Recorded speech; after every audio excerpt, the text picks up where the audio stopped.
Now at 6, the Carthage School District looks to the future following a failed bond proposal last night.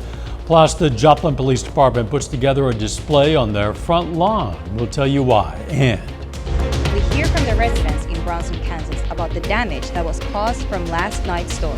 I'm Yana Hautala with the story. The 4 states' most watched news starts now. Carthage School District school bond proposal fails yet again, leaving plans for new facilities in the air. This is KOAM News at 6. I'm Dow Quick. The Carthage school bond proposal did not reach the supermajority it needed to pass, leaving school leaders to decide what's next. The bond would have gone toward a new baseball field in part. The city deemed the current field unusable. The money would have also funded a new multi-purpose auditorium with a needed safety feature. We still don't have a tornado shelter for the largest place in Carthage for most population. We still have kids being shuttled back and forth to the present auditorium. Present auditorium is older. It's still not what we need, but the community, the board will have to decide what the next step is. The proposed auditorium would have seated 2,000 people. A 23-year-old man in Pittsburgh says he was shot in the street by someone he knew. Pittsburgh police say the shooting happened around 3 this morning on the 1500 block of North Smelter Street. When they arrived, they found the victim, who said he was shot by a known associate of his in the middle of the street. The man was taken to the hospital and treated for non-life-threatening injuries. No word yet on the name of the victim or the alleged shooter. This display, taking shape outside the Joplin Police Department, is intended to turn heads and help turn around lives. The JPD today put pinwheels in their front lawn in recognition of Child Abuse Awareness Month. Child Abuse America introduced the Pinwheels for Prevention campaign in 2008, and every April for a number of years, the JPD has participated with this moving reminder that we can all play a role in children's lives. From last year, I believe it's pretty steady from last year. So we're kind of staying on pace. We're hoping that, drawing attention to this and celebrating the Child Abuse Prevention Month, that if we can bring attention, that's going to educate the public and hopefully in the future continue to or start driving down that number. The JPD planted more than 130 pinwheels. After last night's storms, nice day today. Let's check in with Chief Meteorologist Doug Heddy. Yeah, much cooler outside today, but we got the sunshine back. It's not as windy as what we have seen over the past couple days, but temperatures, they're going to drop tonight. We have frost advisories and freeze warnings across portions of the 4-state area. Just due to our temperatures, they're going to be at or hovering right above freezing. All right, we look good. Clear skies now. All the clouds, showers, thunderstorms racing off toward the east. It is kind of cool. 52 in Monette, Grand Lake 55, Pittsburgh 53, Nevada 54, 56 in Chanute, and our temperatures will slowly drop back as we go through the rest of the evening into the overnight hours and eventually right around freezing. So that's why we got the frost and freeze advisories and warnings tonight. Still chilly for us tomorrow. We do start to warm back up as we head into the weekend. We're going to look at Easter, all coming up here in a bit. See you soon. Look at this in Chanute. During the storms, the town went dark. Security footage from the Bank of Commerce on Main Street shows the moments heavy winds first hit the southeast Kansas community, knocking out power to nearly all of Chanute. A building on 101 South Grant in Chanute has heavy damage. Several trees were brought down. Some buildings have roof damage. A majority of the businesses on Main Street have broken windows. The loss of power caused Chanute schools to cancel classes today. The Chanute Martin Johnson Airport reported wind gusts of up to 80 miles per hour overnight, and the strong winds tore apart the garages at one apartment complex. In eastern Missouri, at least 5 people are dead. Multiple people are injured after an early morning tornado. It happened in Bollinger County, where homes and trees were flattened by the storm. Governor Mike Parson is at the town of Glen Allen touring the damage with first responders. He tweeted today the Missouri State Emergency Operations Plan and the Missouri National Guard are still active in response to severe weather. One survivor took cover in a bathtub when the tornado hit. She has praise for the community following the disaster. It was breathtaking. I I don't even know. It's just the mess that there is, the trees that are down, all the other people that are affected by it. It's just, but all the people that came together too to help is awesome to know that we have a community like that. Hundreds of people are still without power there following that damage. Early morning storms in Bronson, Kansas caused significant damage to that city. KOAM's Yana Hautala talked with residents and business owners. A short but very impactful storm here in Bronson, Kansas. Last night rearranged a lot of things around the town, including this trampoline behind me. About 10 minutes. 10 minutes of a lot of wind, went right away.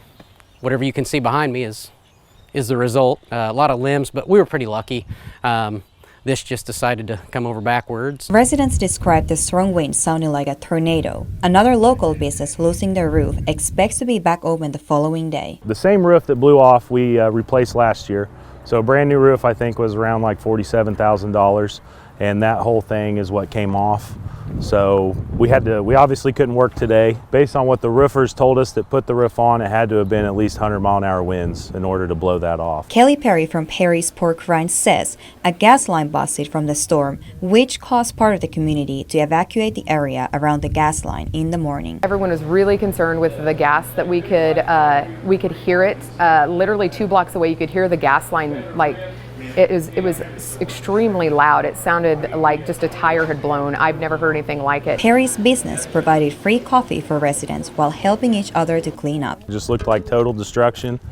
Like I said, the whole roof came off and it was just scattered all over the street. Other buildings on the same stretch have busted out windows. There was tin all over the place and limbs, and it just, looked like a tornado went through. In Bronson, Yana Hautala, KOAM News. They say you should report any damage you see as they try to get that city back to normal. Coming up, falling in love can be a good thing, especially when it's puppy love. How your love could land you a new dog in Southwest Missouri. Plus, some Lamar students have a chance at the national stage to compete. We'll tell you how. A dog that was found in Knoll, Missouri with an arrow in its head is now ready for adoption. Sherry Carter has fostered Noelle, the dog, not the town, as she's recovered from the incident. She gets her name from where she was found. Noelle was found on February 28th with an arrow in her head. Authorities did charge a man in that case. Now the dog needs a loving family to take her in following her recovery, but Sherry says there's a catch. Adopting Noelle, they're going to need to have some patience with her, earn her trust. She'll now come to me and she wants to get loves. She rolls over for belly rubs, and she just she's not outwardly friendly, but I think she can really take to 1 or 2 people and just have them, get all the loves. As you might have guessed from this video, Noelle is also a mother. If you're interested in adopting Noelle or perhaps one of her puppies, you can find out how to adopt them on our website, KOAMnewsnow.com. Some Southwest Missouri students are bringing home some nice jewelry. Lamar career and tech students competed at Skills USA this weekend. Students brought home several medals, and a whopping 11 students qualified for national championships. One student with the school won 3 state championships. Well, it's a lot of solid, applicable knowledge. So I feel more ready to go into the real world than I would if I were just taking normal math, English, history classes. But it's also really given me more of a drive, more of a fun purpose that I feel more prepared to pursue. The students will compete nationally from June 19th through the 23rd. Some nonprofits in Joplin received grants today. The Joplin Regional Community Foundation presented more than $25,000 in grants to 10 nonprofits. It's part of the JRCF's Community Grant Making Program. The grants go toward tax-exempt nonprofits and agencies such as schools, government entities, and faith-based organizations. Grant application, got the word spread out to the community. We received 22 applications, and of those, we selected 10 of them to receive funding this first year. The JRCF was founded in 2012. Some Cherryville, Kansas students donated aluminum tabs to the Ronald McDonald House of the 4 states. An official with the house says the tabs can make a huge impact on families with seriously ill children. It also teaches the students the importance of recycling. The recycling program has garnered more than $35,000 to sponsor families staying at the Ronald McDonald House. A little bit later, Missouri Southern softball team gives staff and faculty a taste of life on the field. Plus, it's going to be a cold night for us tonight. When are we going to warm back up? We're going to look at that coming up. Well, we had the big time storms last night into the morning hours. They weren't even out of here until about 6:30, 7 o'clock in the morning. A lot of severe weather, high winds and hail. That was our main issue that we had with last night. That was already our 5th day of severe weather in 2023, which is above average. So already we're well above average on severe weather, and we got a long ways to go. Severe weather season. We got about 10 more weeks. Looks pretty good. Clear skies. Rain stats. These weren't real wet storms. They mainly produced a lot of hail, so we didn't get a whole bunch of rain, under 1/4 of an inch at the airport in Joplin. 7.7 for the year, so we're right where we should be for this time of the year. Check this out. Look at our 24-hour temperature change. It is right now about 25 to 27 degrees colder outside than what it was at this time yesterday. It's not cold, but it's chilly. It's 55 in Stockton, Monette 52, Bentonville 55, 55 at Grand, Pittsburgh 53, Iola is sitting at 52. We can go outside, 7th and Rangeline, 54, northerly winds at about 10, humidity is at 40%. And as we go through the evening, these winds will continue to die down. Still a little breezy out there. Northwest winds at about 7 to 15 miles per hour.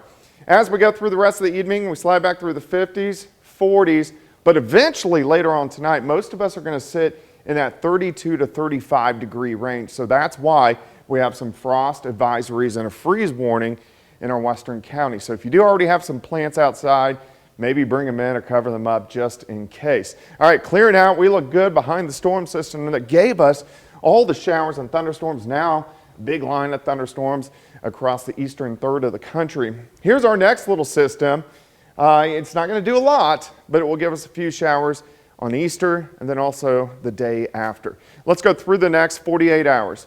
Kind of cold tonight. Look at this, 34 in Nevada, 33 in Fort Scott, 36 in Neosho, 35 in Miami. Partly sunny skies for us tomorrow, lower 50s by noon. I think most of us will get up upper 50s during the afternoon. 58 at Stockton, 59 in Welch, Iola up to about 59 degrees. Tomorrow night we do it again, another cold night. I think temperatures kind of 33 to about 35 degrees. Hopefully this is the last time we get quite this cold. Usually our average last frost here is in about 10 days. Then as we go into Friday, look at the winds out of the southeast, so it gets warmer. We climb into the 60s for afternoon highs, which is going to be pretty nice and not as cold by the time we head into Saturday morning. All right, day plan for you on Thursday, 9 a.m. 44, 58 by 3, high temp 58, 59 degrees as we head into the afternoon. So 59 tomorrow, 63 Friday. Look at Saturday, 67. Look at Easter Sunday, 72 degrees. If we have any showers on Easter, it's going to be late in the day, so 90% of the weekend looks fine. A couple showers Monday. Severe threat returns late next week. So most of Sunday good for church services and Easter egg hunts and picnics and all that good stuff. You got it. Thanks, Doug. Still ahead, the Carthage Tigers aim for back-to-back wins in their conference opener against Willard. And Missouri Southern softball welcomes in faculty and staff for a special practice this afternoon. Jacob Leonard has that and more up next.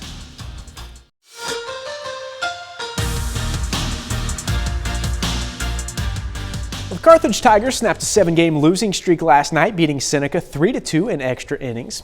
Tonight, Carthage is right back on the field, aiming for back-to-back wins for the first time this season, facing COC rival Willard in their first conference game of the season. Now, tonight's game being played at Joe Becker Stadium in Joplin, and it just went final a few minutes ago. Carthage not able to muster up any offense today. falling in this one 10-0. The St. Louis Cardinals finish up their 3-game series with the Atlanta Braves this afternoon. And the Cards are trying to avoid the sweep today after dropping the first 2 games of the series on Monday and Tuesday. Now, St. Louis enters the day at 2-3 overall in their first 5 games of the season. Second inning, Atlanta already up 3-0. Matt Olson hits the solo homer off Miles Michaelis. Makes it 4-0 Braves. 7th inning now. Atlanta up 5-0. Jordan Walker, though, connects on this one. His first major league home run of his career. Cardinals down 5-1. Moving ahead to the 8th inning now. Same score. Paul Goldschmidt gets a hold of one, skies it deep to center field. Look at Michael Harris out there. He's there to rob the home run. Great catch there. Braves take care of business today, and they sweep the Cardinals, winning 5-2. The Kansas City Royals also in action tonight, hosting Game 3 of their 4-game series against the Blue Jays. The two teams have split the first 2 games of this series. Zach Greinke makes his second start of the season for Kansas City with first pitch coming up at 6:40. The Missouri Southern Lions have been one of the best softball teams in the country this season. The Lions have won 8 games in a row, and they're in first place in the MIAA with an 11-1 conference record. Southern hosts rival Pittsburgh State this weekend, but today they had a little fun welcoming faculty and staff out to practice to get a taste of life on the field. Nice! About took my ankle off there. Student athletes, I think a lot of people, professors see them in the classroom and we get to see them on the field, but this way professors can see them doing what they love to do also. Okay! Nice little shot there. We get to see our kids outside of softball to get to know them as a person, and I think this will facilitate professors and staff being able to see them outside of the classroom setting so they can see them as an athlete too. Yes!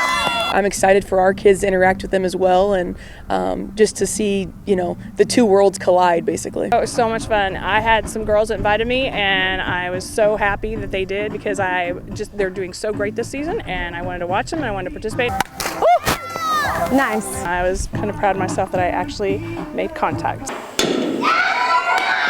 They're such good girls. They're a great group, and I couldn't be prouder of the Missouri Southern softball team. It takes a village to achieve success, especially at this level, and I hope that's what people get out of today. It was a cool idea, and it was certainly cool to see the interaction with the team and the faculty and staff. Most of the professors see them, like she said, just as students, but to go out there and to see what they love doing and to see them in action is a different thing. It's obviously a lot of fun for everybody involved. We'll be right back. Here's a look at what's coming up on KOAM News at 9 on Fox 14. The entire police department of Goodman, Missouri announces it's going to resign now that a new mayor's been elected. Plus, a Joplin church hosts an outdoor Stations of the Cross event ahead of Easter. And a new report shows 1 in 6 people will feel the effects of infertility in their life. What the World Health Organization says can be done to combat the problem. Those stories and a lot more tonight on KOAM News at 9 on Fox 14. Yeah, it's a little bit chilly out there today, but boy, the sky is clear. Yeah, a beautiful day, just chilly. High temps mainly into the upper 50s. Near freezing tonight, so that's why we have frost and freeze advisories. 59 tomorrow, 63 on Friday, 67 Saturday, so warming up into Easter weekend. Final sports now. I told you the St. Louis Cardinals got swept by the Braves today. They got tomorrow off, chance to bounce back on Friday, kicking off a series on the road against the Brewers. Very good. Thanks for joining us. We'll see you right back here for KOAM News at 10. Let's make it a great evening.